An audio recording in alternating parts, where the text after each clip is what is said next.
partially responsible for how awesome the Nintendo 64 is. Goldeneye 007 is one of their most famous games, and Perfect Dark is supposed to be a spiritual successor to it. Does the dark match the eye?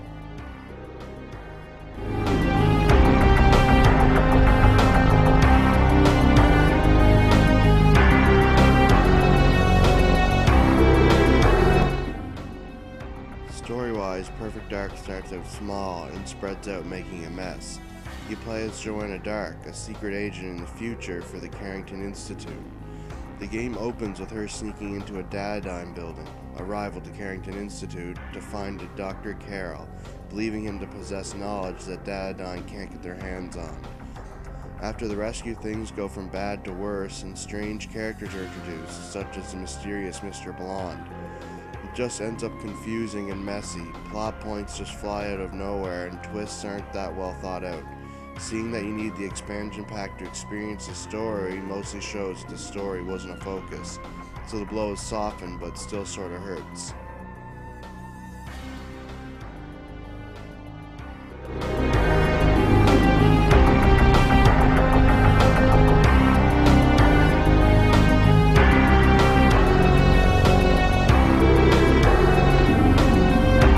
Gameplay was where Goldeneye 007 shined, bringing functional, 3D, competitive first-person shooter gameplay to home consoles, and Perfect Dark effectively outshines it. Gameplay largely remains the same, with some minor differences. All weapons have alternate firing modes, not all weapons can be dual-wielded, weapons are futuristic and creative, and the AI enemies react differently. The game controls the same and relies on the lock-on, and it still holds up well. The levels are huge, and the higher the difficulty, the more objectives there are to complete. Unlike Goldeneye, most of the levels have story sequences where you speak to another character, which makes it feel more like a story, but the real appeal is to see how fast and accurately you can complete the levels to unlock cheats, similar to Goldeneye. The story mode can be played in co-op with another player or an AI partner, which also requires the expansion pack. There also exists a mode called Counter-Operative, which has the second player playing as an enemy soldier trying to kill the first player. This mode is interesting but can be abused. The second player can kill themselves and they always respawn as another enemy. They can also kill the other enemies with friendly fire, allowing a single player with two controllers to just abuse the game, which can be fun in its own right. The biggest mode is the Combat Simulator, aka Multiplayer. It has plenty of game modes ranging from deathmatch to capture the flag, with a huge amount of customization options. Never before has there been such a huge, deep multiplayer mode. Even better, it can be played alone. There are challenges and bots allowing for customizable single-player arenas. All the weapons from the single player can be used in multiplayer, and you can choose which weapons are on the map. Want to go all throwing knives? Go ahead. All rocket launchers? Sure. All tranquilizers? That's a mess of a match. The gameplay in Perfect Dark is set to age well.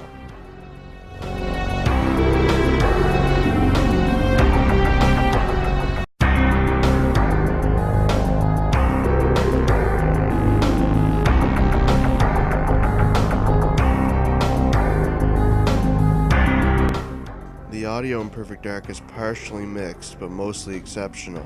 The soundtrack is rare quality amazing, and plenty of the characters are voiced well, but there are some lame sounding characters and a lot sound similar.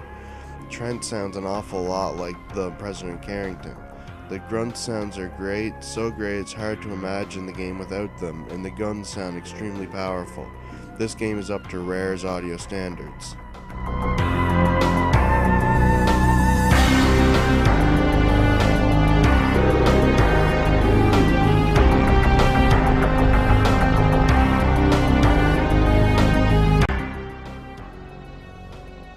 The visual front of the game pushes the Nintendo 64 to its limits, no question about that.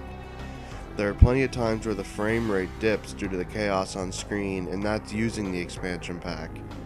It's safe to say that this game has the most content in any N64 game, so much content that it's amazing it fits onto the cartridge. The levels are huge, good looking, albeit somewhat empty, the guns look amazing, and the characters are well modeled, though they lack facial movement. The guns even have reload animations, and there are quite a few different faces for the enemies. Combine everything in the ability to have 4 human players playing at once with multiple bots with very little performance dips, and no game on the N64 can hope to surpass this game in this area. Simply Rare's crown achievement on the N64.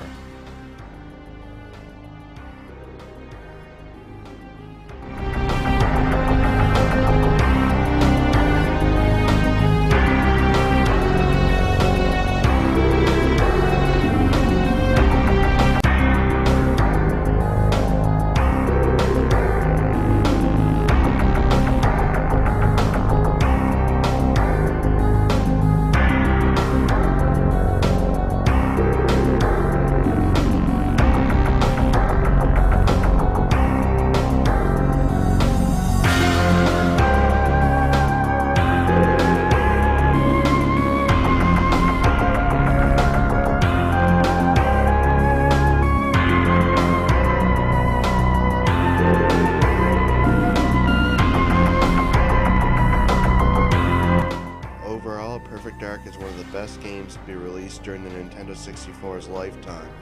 It might be the best of the generation. This game has so much content despite its short single player. It's a game worth every penny. Step up and enter the Perfect Dark. I bless the darkness with a 9 out of 10.